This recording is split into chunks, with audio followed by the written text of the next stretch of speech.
Dernière ligne droite, Yolande, il y a les médias traditionnels qui font face aux nouveaux médias et à la digitalisation. Ce sera un pan d'ailleurs du SINAC 3.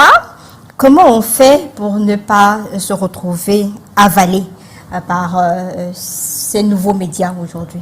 Il faut s'adapter, il faut simplement s'adapter, ça nous est imposé, donc on n'a pas trop le choix. Si on continue de penser le monde comme on l'a que dans sa tête, il faut faire très attention. C'est pour ça qu'il est très important que même dans nos médias, que nous ayons j'ai envie de dire que des départements ou alors des directions ou alors des services qui soient chargés du développement, c'est-à-dire qui font des analyses de l'environnement au quotidien, qui disent attention, là, voilà. Mais en général, on n'a pas ça.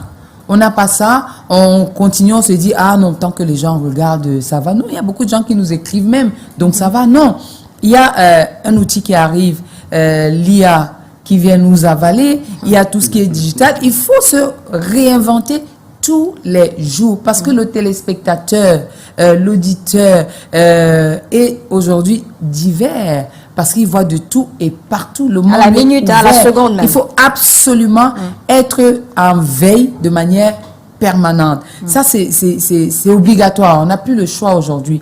Et il a dit, les plateformes digitales, il y a des formats qu'il faut pour des plateformes digitales. C'est pour ça que parfois, si on fait une émission comme celle-ci, des extraits peuvent être balancés et que les gens se disent, ah, j'ai raté, il faudrait peut-être que je regarde l'émission la prochaine et tout. Donc, et en même temps, il faut que nos techniciens soient formés à tout cela. En général, on pense simplement à là, mais toutes les équipes doivent être formées pour avoir la même dynamique. On oublie souvent ça. On va demander à un jeune homme, ok, dès que l'émission est terminée, pendant que l'émission se fait, coupe des extraits. Il va dire, non, mais lui, je vais faire ça demain. Il faut du matériel aussi, demain, la connexion Internet est d'abord mièvre. Mais c'est tout ça, c'est tout un système, c'est un ensemble de choses en réalité. Il ne faut pas qu'on pense en morceaux.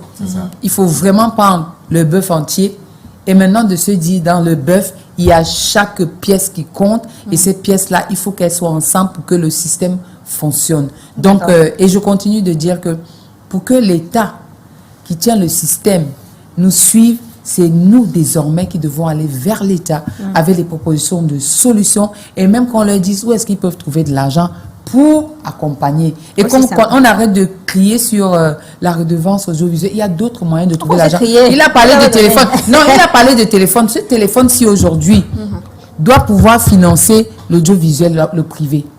On va prendre ça au SINAC, comment ça va se passer. Parce que les contenus, tout le monde regarde via le téléphone. Tu fais voilà l'émission qui est en train de passer sur Internet.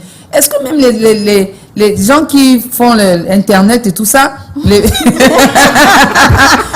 est-ce qu'ils nous payent? Ce sont nos œuvres. Mais voilà. Est-ce qu'ils nous payent? Et on doit pouvoir que l'État mette des taxes à l'entrée, ceux qui importent des téléphones, ceux qui sont des diffuseurs, tous ceux qui sont des opérateurs même d'Internet, ceux qui sont des opérateurs téléphoniques, payent des taxes pour soutenir l'audiovisuel. Mais voilà, on aura toutes ces informations là-bas au SINAC.